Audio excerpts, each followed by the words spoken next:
Okay, I chose for my career profile to do a career called Habilitative Interventionist, and that's what it's known in Idaho. In other states, it might be known as a behavior interventionist. And so in Idaho, I looked at the southeast section of the state, and they have a company called Journeys, DDA, and they are the largest developmental disability agency in the state of Idaho. And so you'd be working for them. So if you're in Rexburg or Driggs, Idaho Falls or Pocatello, they have offices, and it's a great opportunity to use your degree in marriage and family studies and to help kids that have disabilities. So with this company, they are really flexible with hours because you'll be working one-on-one with a kid who has disabilities. So that can be anywhere from really severe disabilities to very moderate to high functioning. And so they're really flexible with that, and they try and match you up with someone that fits your personality. And if you're uncomfortable with severe disabilities, they work with you and they'll put you with someone that has a little more higher functioning. So that's really nice that they work with you, because they're all about the kids too. They want both the staff and the kids to have a good experience. So the hours are really flexible. You can work anywhere from 2 to 30 hours a week, just depending on what you prefer. And the hours are great. It's between 8 to 6 p.m. You're not going to work the full time, but those are when Journeys is open, and they try and schedule the kids to come in.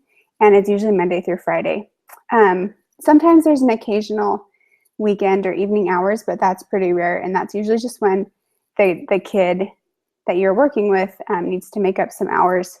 And so sometimes they get made up on the weekends. But like I said, that doesn't happen very often. So there are some stresses with the job, of course, with any job, but with this job, working with kids with disabilities, you are going to have stressors every day. You have the behaviors, and especially because you're a habilitative interventionist, your job is to work on those behaviors as well as helping the child form life skills. And so you are going to have behaviors that you have to deal with, schedules to work out with parents, with yourself, with what you're going to do with the kid that day, all that stuff. And then each kid has a goal or has a list of goals that the state provides that you need to meet. And so as you're working with the kids, you have to, kind of figure out what goals you're going to work on and how you're going to do that. And sometimes the kids don't want to work on that goal that day, and you need to work on it. So you have to be flexible and open-minded.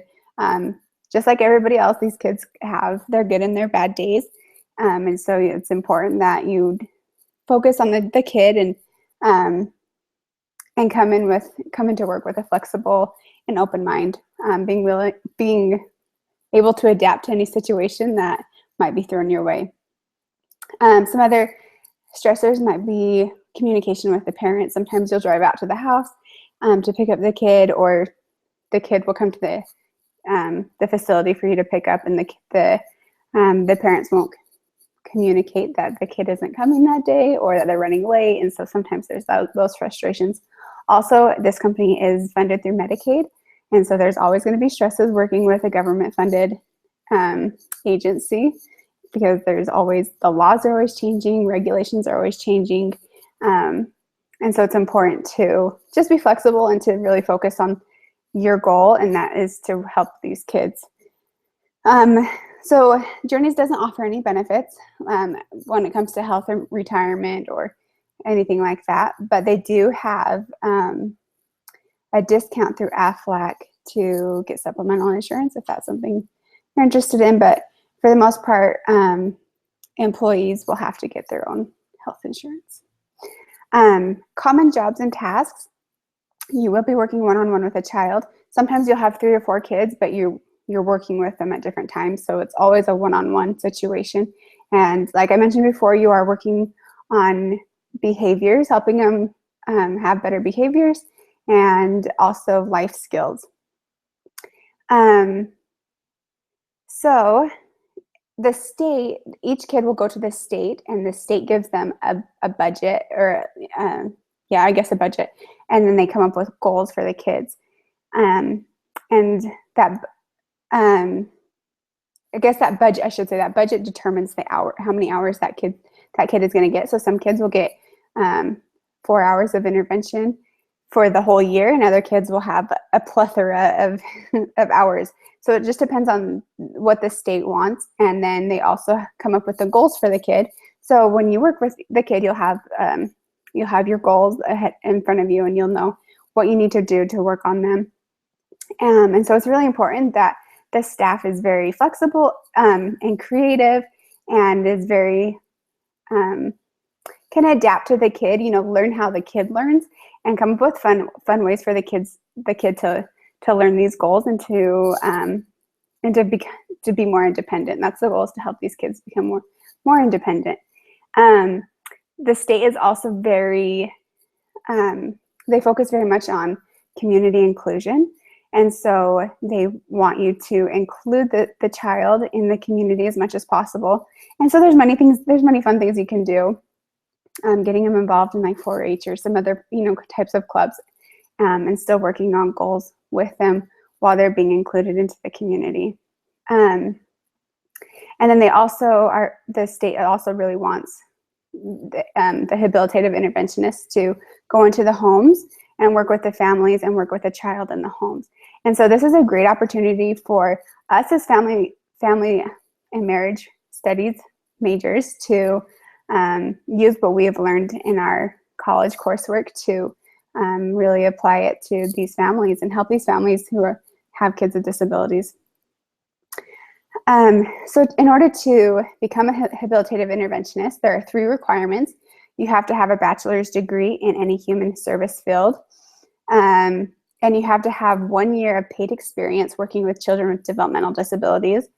So that sometimes is a catcher for some people, but we'll talk about that in a minute. And then the last requirement is that there's 3 classes that the state requires you to have taken in order to get the certificate, and that's a child development class, an applied behavioral analysis class, or an ABA class, and then a learning theory class. And I know in our degrees we don't take some of those classes, but the state offers those classes online that for us to take.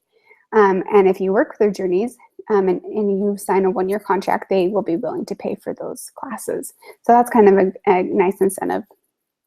And then each year you have to have 12 hours of continuing education to keep that certificate. But Journeys offers those hours. They do a 2-hour training each month, and they have local professionals, and then they get professors from like BYU Idaho or Idaho State University to come and teach workshops about behaviors or working with parents and families and stuff like that. So that's really cool. And then this is an hourly job. You don't get paid salary, and so I think the starting wages are around $17.50, depending on like your experience. And I was talking with them, and there's something to do with like if Journeys pays for the credits, you don't get paid as much as if you paid for them yourself, because obviously they need to make it worth their time too, because they're expensive classes. But anyway, something like that. So, but the average is about $17.50 an hour, and there are opportunities for raises. So some miscellaneous information about this career is that during the school year, you're not going to have as many hours, obviously, because the kids are in school, but the schools do need habilitative interventionists, and Journeys does have, they do have some contracts with the schools in the area, and so there is an opportunity to get some more hours during the school. But during the summertime, there are plenty of hours to have. You can work until your heart is content. And they do a lot of fun things in the summer too. So, and then if this is something that you're interested in, Journeys does offer other opportunities or other jobs that you can do that don't require a bachelor's degree. One's called the habilitative supports, and then there's another one that's a respite worker, and you're still working one-on-one. Oh, there's some group opportunities too, to work in group situations, but you're still working with kids with disabilities, but that will also help you get your foot in the door, help you get to know the company and the kids that come in and out of the facility. And then that will also get you your 1 hour or your 1 year experience of working with kids with developmental disabilities to get that certificate after graduation. So that's kind of if you're living in Southeast Idaho, there's opportunity to work for them. And while you're getting your degree, and then once you finish, you can work for them as a habilitative interventionist. So if you want any more information, you can go to journeysdda.com.